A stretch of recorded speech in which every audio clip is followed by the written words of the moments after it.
A dream among the vines. The morning sun painted the Napa Valley in shades of gold and amber.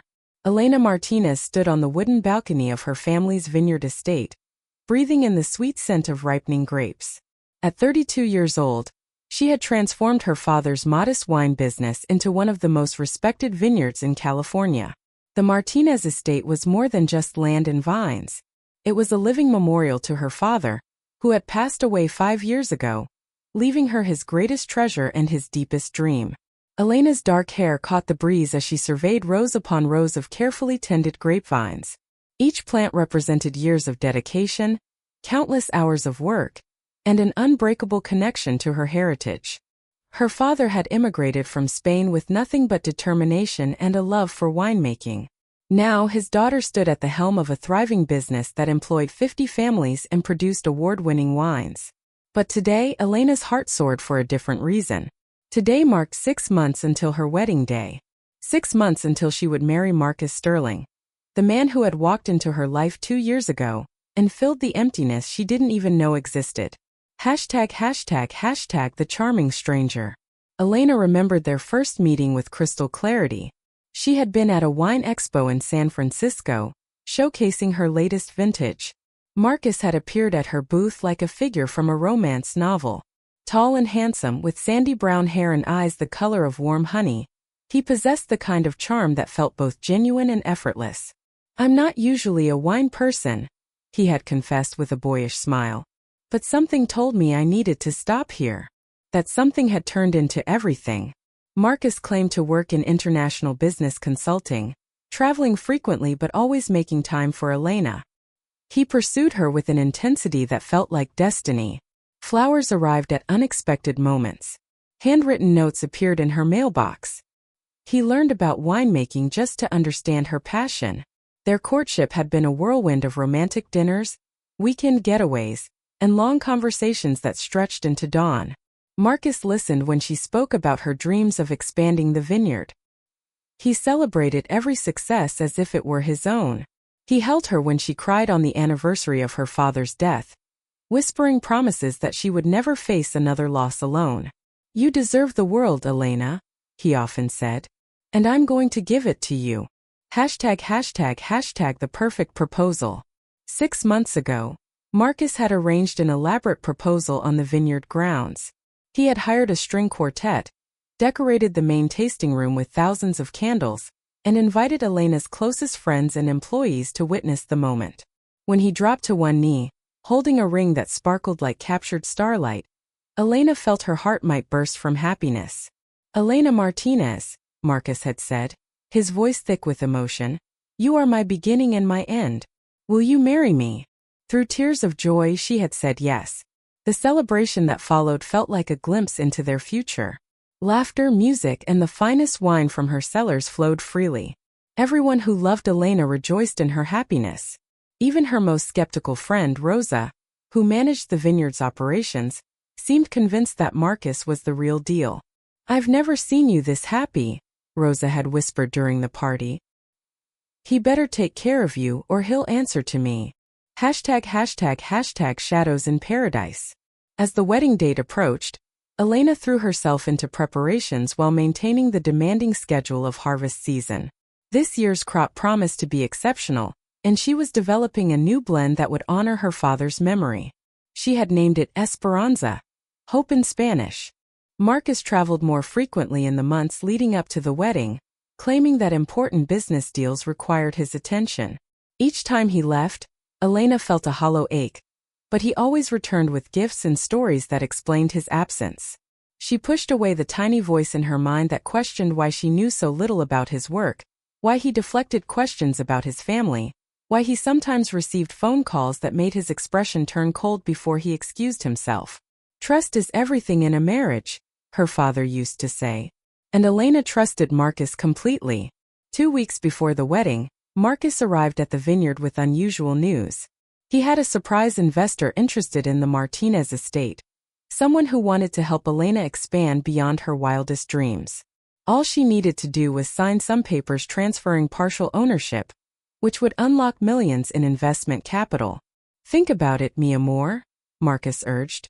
using the Spanish term of endearment she had taught him. This could take the vineyard to levels your father never imagined.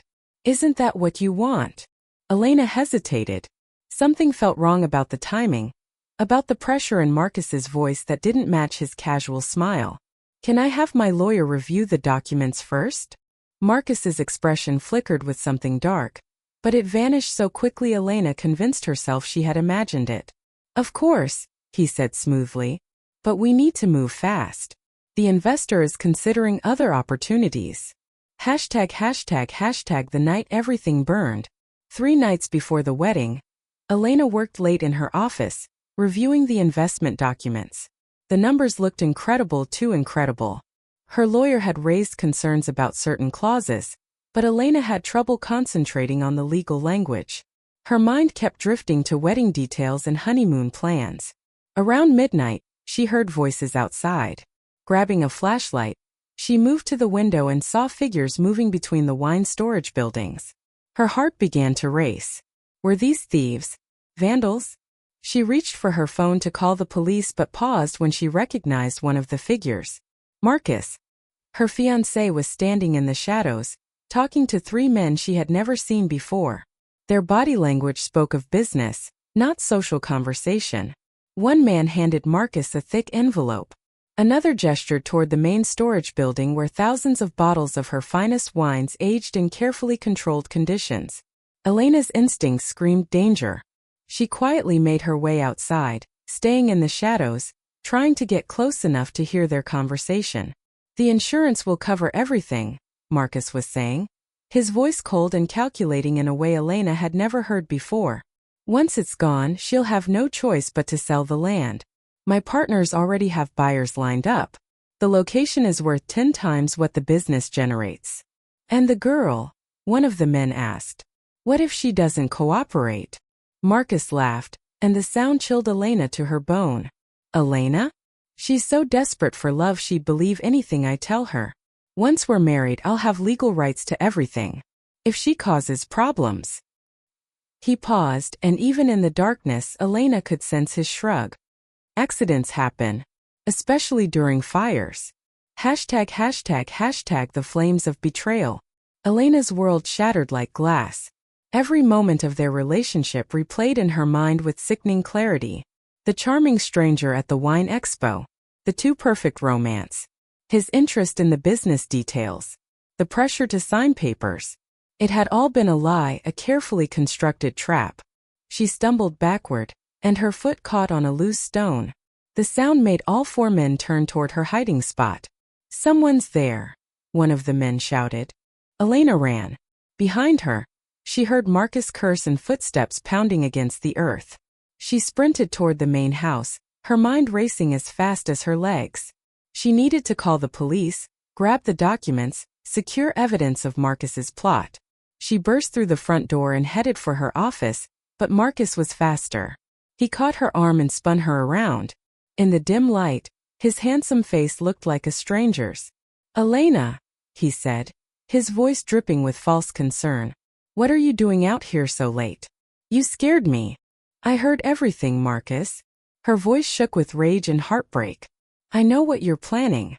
His expression transformed. The mask of charm dropped away, revealing cold calculation beneath. Well, he said softly, that complicates things.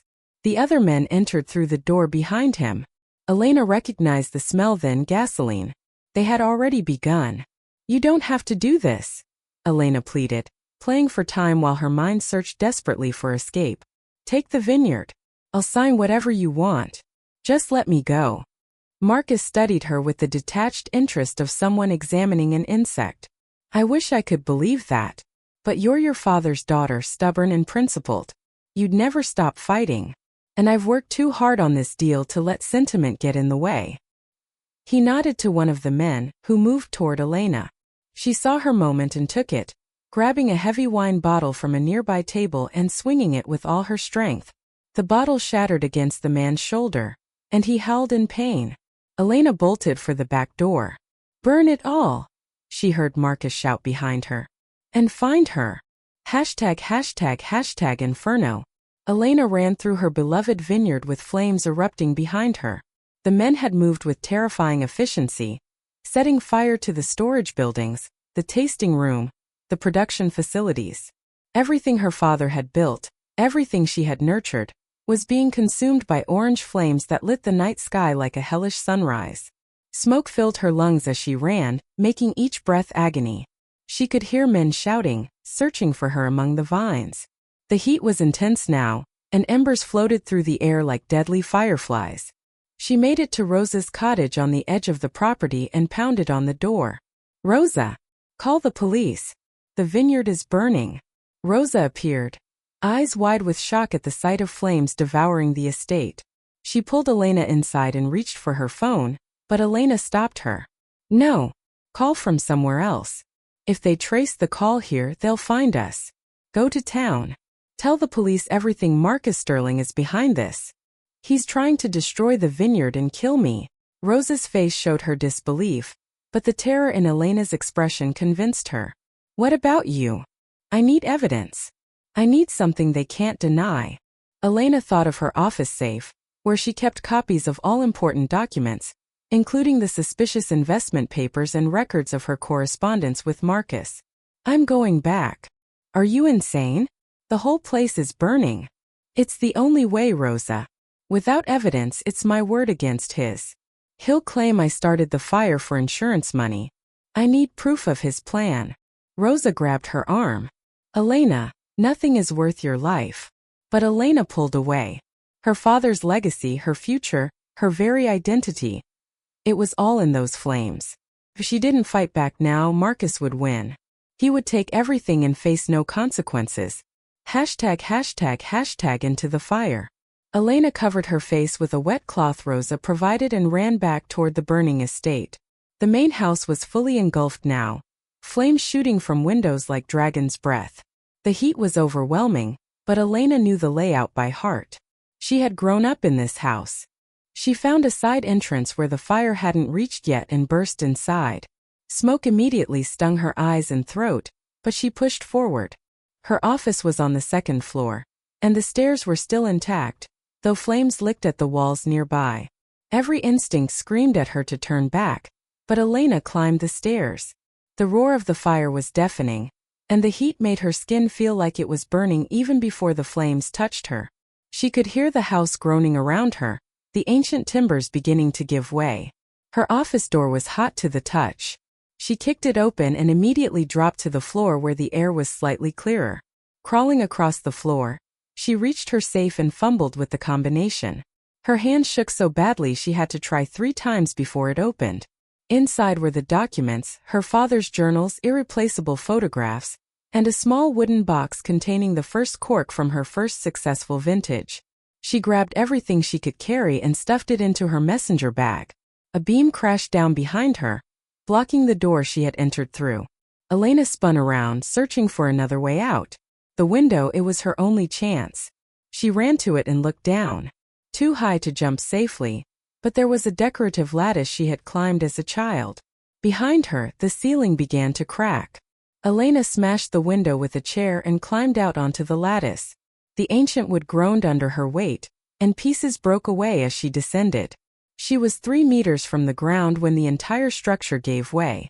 Elena fell hard, the impact knocking the wind from her lungs.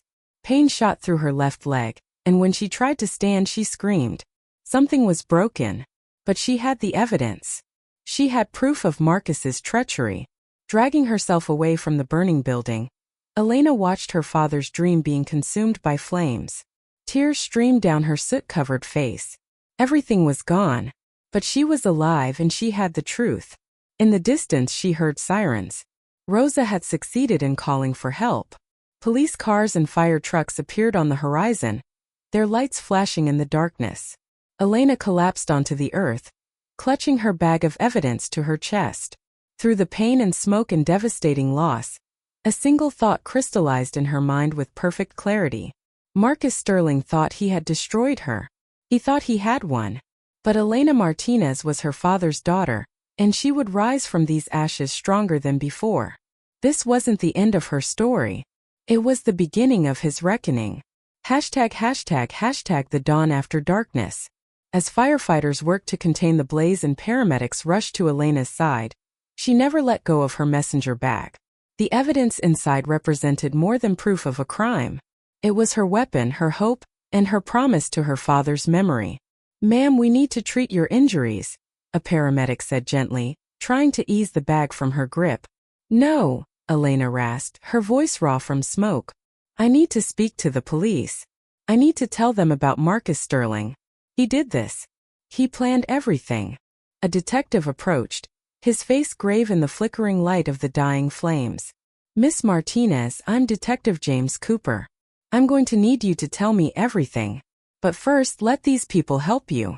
Elena looked into his eyes and saw something unexpected: belief. He wasn't dismissing her as a hysterical victim. He was listening. "He tried to kill me," she whispered. "The man I was going to marry in 3 days tried to kill me for my land." Detective Cooper's expression hardened. "Then let's make sure he pays for it. But you need to trust me and get medical attention. I promise you, Miss Martinez, I will not let this go." As they loaded her into the ambulance, Elena took one last look at the smoldering ruins of her beloved vineyard.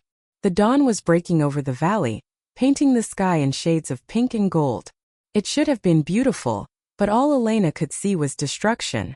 Yet somewhere deep inside her battered body and broken heart, a spark of determination flickered to life.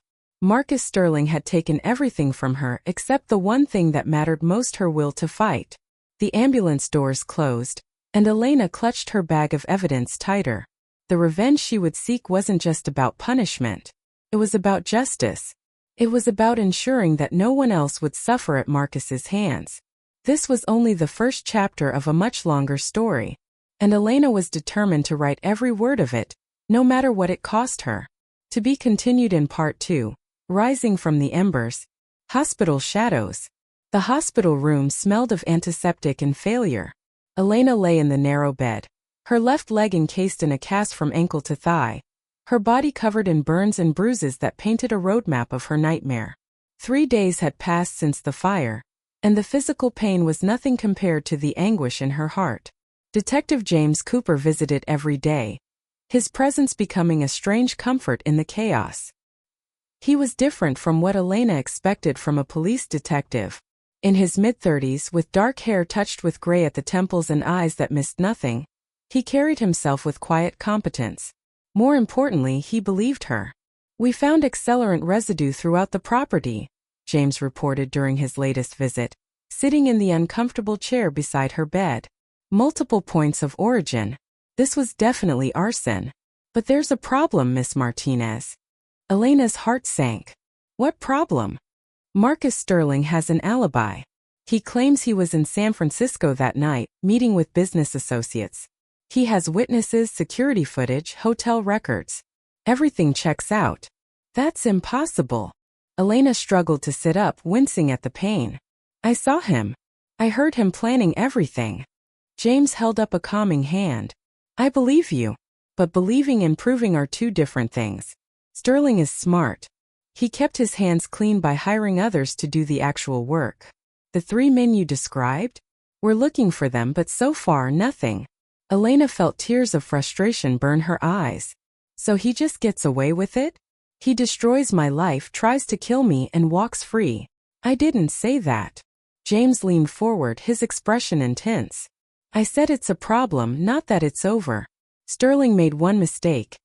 He underestimated you. You survived, and you have documents that might connect him to the crime. We just need to be smart about how we use them." "How long will that take?" Elena's voice broke. "Everything I had is gone. My home, my business, my father's legacy. All of it turned to ash. And meanwhile, Marcus is probably celebrating his victory." James's jaw tightened. "Actually, he's been playing the devastated fiancé quite convincingly. He visited yesterday asking to see you. I told him you weren't accepting visitors, but he left flowers and a card expressing his heartbreak that you survived such a terrible tragedy." The audacity of it made Elena want to scream. Marcus was rewriting the narrative, positioning himself as the grieving almost husband while she lay broken in a hospital bed. "What did the card say?" "That he's praying for your recovery, and that he'll wait as long as it takes for you to be ready to resume wedding plans. He wants the world to think he still loves you. Elena closed her eyes, fighting against the wave of nausea. He's protecting his image. If I accuse him now, he'll claim I'm traumatized and confused. Everyone will think the fire damaged my mind. Exactly. James pulled out a small notebook. Which is why we need to be strategic. I've been investigating Sterling quietly. He's not who he pretends to be. His international business consulting is a front for something much darker. ###the hidden truth. Over the next week, as Elena slowly healed, James shared his discoveries. Marcus Sterling wasn't just a con artist targeting wealthy women. He was part of an organized crime network that specialized in real estate fraud. They would identify properties with high development value, romance or befriend the owners, and then systematically destroy their businesses through various means. Arson was just one tool in their arsenal. How many others? Elena asked, her voice hollow. At least 7 that we know of in the past 5 years. Sterling targets women specifically. He thinks they're easier to manipulate. Most of the previous victims were too ashamed or afraid to press charges. They took insurance payouts and disappeared. Elena felt sick. She had thought herself special, but she was just another mark in Marcus's long list of conquests. What happened to their properties? Sold at bankruptcy prices to shell companies, then immediately flipped for massive profits. Sterling's network has made millions, and they've never been caught because they're careful, patient, and ruthless. But you said they made a mistake with me. James smiled grimly. They made several. First, they didn't account for your stubbornness. Second, you got evidence before they could destroy it. And third, he paused. They gave me a reason to take them down. There was something personal in his tone. Elena studied his face. This isn't just another case for you, is it? James was quiet for a long moment. My sister was one of Sterling's victims 3 years ago. She owned a small hotel in Monterey. He romanced her, convinced her to refinance everything, and then orchestrated a series of disasters that bankrupted her. She lost her business, her savings, her confidence. She never recovered emotionally. Last year, she took her own life. Elena reached out and took his hand. I'm so sorry. I've been trying to build a case against him ever since, but he's slippery. Every trail goes cold. Every witness disappears or recants their story. But now with you. His grip tightened. Now we might finally have a chance. If you're willing to help me, what do you need me to do? ### the plan for justice. James's plan was bold and dangerous. Elena would pretend to believe Marcus's cover story. She would act as though she accepted his explanation that he was in San Francisco during the fire, that the arson was the work of random criminals or business rivals. She would let him think his manipulation had worked. It will be hard, James warned. You'll have to face him. Act like you still care about him. He needs to believe you're vulnerable and trusting. I can do it. Elena's voice was steel. What's the end goal? We need him to incriminate himself. If he thinks you're still under his control, he'll get confident. Criminals like Sterling can't resist gloating. We'll wire you, record your conversations, and build a case that's airtight. And if he realizes what I'm doing? James's expression darkened. Then you'll be in serious danger. These people don't hesitate to eliminate problems. That's why I'll be with you every step of the way. You'll never be truly alone with him. Over the following weeks, as Elena recovered enough to leave the hospital, they put their plan into motion. The Vineyard investigation officially concluded that the fire was arson by unknown perpetrators, with no connection to Marcus Sterling. The news stories painted Elena as a tragic victim who had lost everything but was bravely trying to rebuild her life. Marcus reached out immediately, his concern seeming genuine to anyone who didn't know the truth. Elena, my love, I've been so worried. Please let me help you. You can stay in my apartment while you figure out your next steps. Elena, following the script she and James had rehearsed, accepted. I don't know what to do, Marcus. Everything is gone. I feel so lost. You're not lost. You have me. We'll get through this together. ### the transformation. Moving into Marcus's luxury apartment in San Francisco, was like entering enemy territory. Every room held hidden recording devices that James's team had installed. Every conversation was monitored. Elena had to maintain her cover at all times, acting like the broken woman Marcus expected to see. But in private, she was transforming into something else entirely. With James's help, Elena created a new identity. She would become Isabella Rossi, a mysterious European investor interested in California real estate. She changed her appearance dramatically, dyeing her hair platinum blonde, wearing colored contacts, and adopting a completely different style of dress and makeup. "You look nothing like yourself," James said with admiration when he saw the transformation. "Sterling won't recognize you." "That's the point." Elena studied herself in the mirror. The woman looking back was sophisticated, confident, and dangerous. Everything Elena had been forced to hide during her relationship with Marcus. "Isabella Rossi is going to take everything from him, the same way he took everything from me." The plan was intricate. While Elena played the victim in Marcus's apartment, Isabella would approach his business associates, offering investment opportunities too good to refuse. James had secured funding from a special police task force dedicated to organized crime. They would use their resources to make Isabella appear wealthy and connected. "You're going to infiltrate his network," James explained. "Make them believe you're a legitimate investor interested in their properties. Get them to tell you about their operations, their methods, their future targets. Every conversation, every meeting gives us more evidence." Elena felt a thrill of purpose for the first time since the fire. "When do we start?" #### Isabella's first move.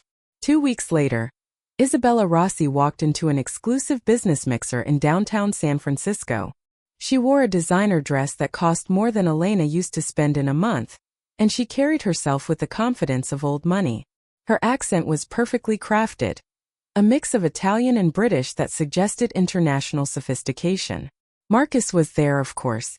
He was always at these events, hunting for new victims or celebrating old victories. Elena watched him from across the room, her heart pounding with a mixture of rage and determination.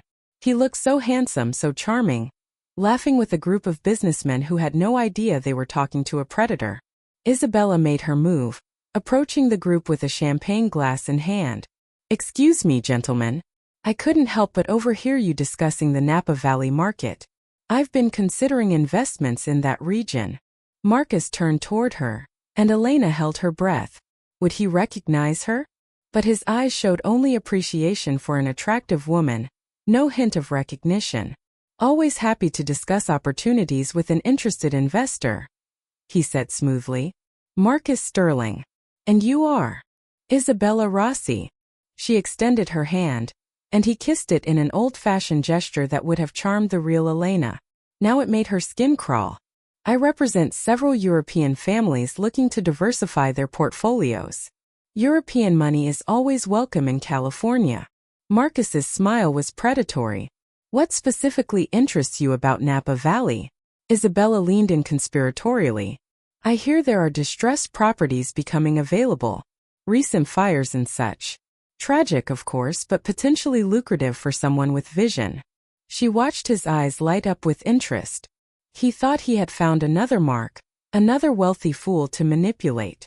"That's very perceptive. In fact, I'm aware of several opportunities that might interest someone with your resources. I'd love to hear more. Perhaps dinner tomorrow." "I'd be delighted." As Isabella walked away, she felt James's presence nearby. He was posing as a bartender, close enough to intervene if things went wrong. Their eyes met briefly, and he gave her an almost imperceptible nod of approval. The trap was set. Playing both sides, Elena's life became a carefully choreographed double existence. By day, she was Isabella, powerful, wealthy, and interested in Marcus's business schemes. They had dinner meetings, property tours, and long conversations about investment strategies.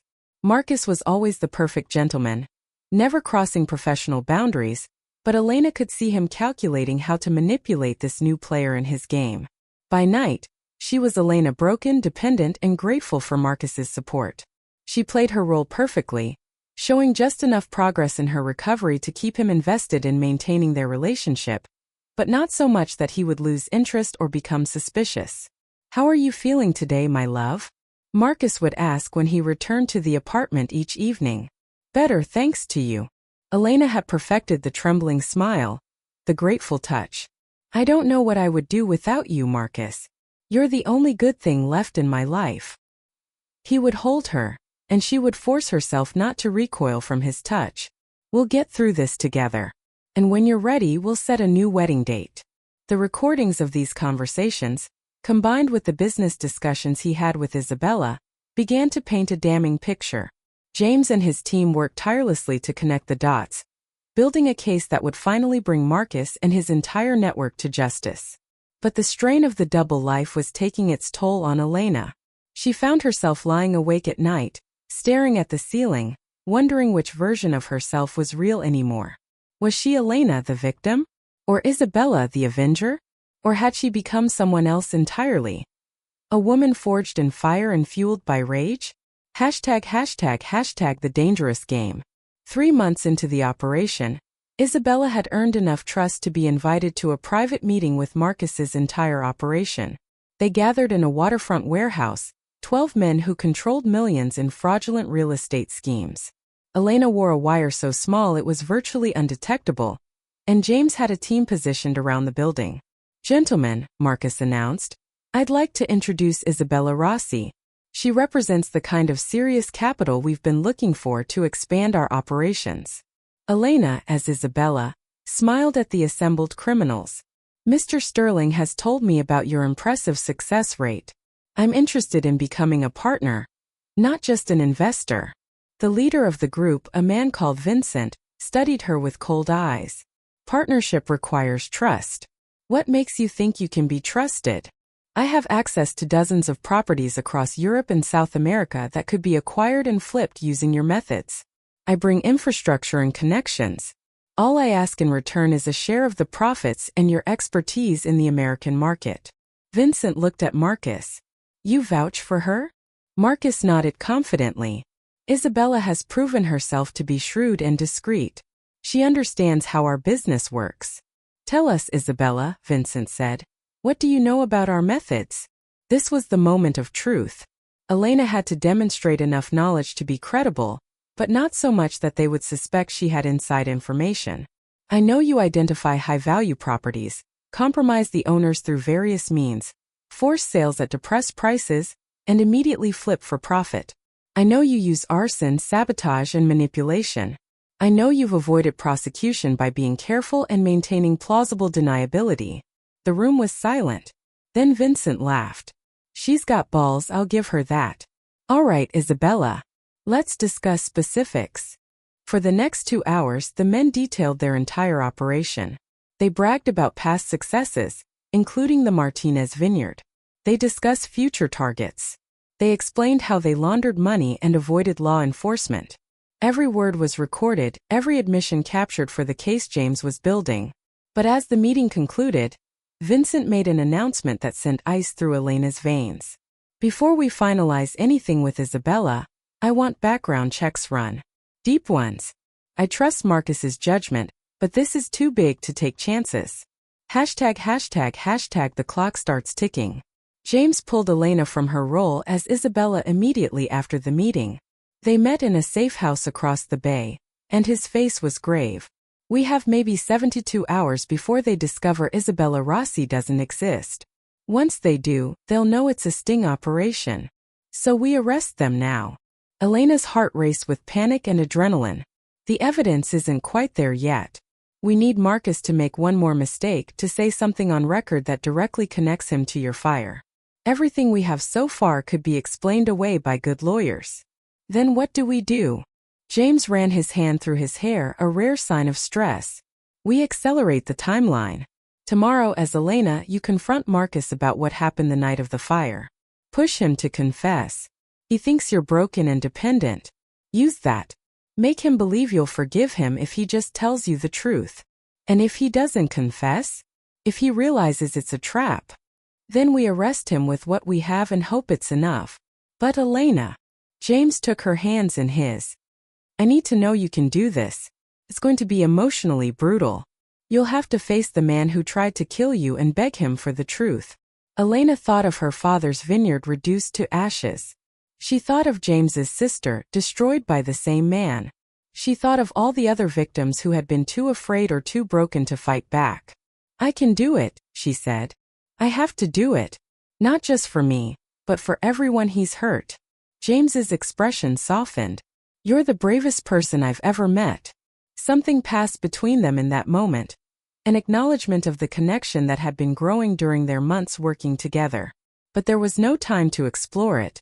The clock was ticking. #### the confrontation. The next evening, Elena prepared for the most important performance of her life. She wore one of her old dresses from before the fire, something soft and vulnerable. She left her hair down the way Marcus liked it. She made sure the recording device was perfectly hidden. When Marcus came home, she was waiting in the living room, tears already streaming down her face. Elena? What's wrong? He rushed to her side, the perfect concerned fiancé. I had a nightmare, she whispered. About the fire. Marcus, I need to talk to you about that night. She felt him tense slightly. Of course, my love. What about it? I keep having this memory. Can't be real, but it feels so vivid. I thought I saw you there. At the vineyard. Before the fire started. Marcus's face showed exactly the right amount of shock and concern. Elena, that's impossible. I was in San Francisco, remember? We went over this with the police.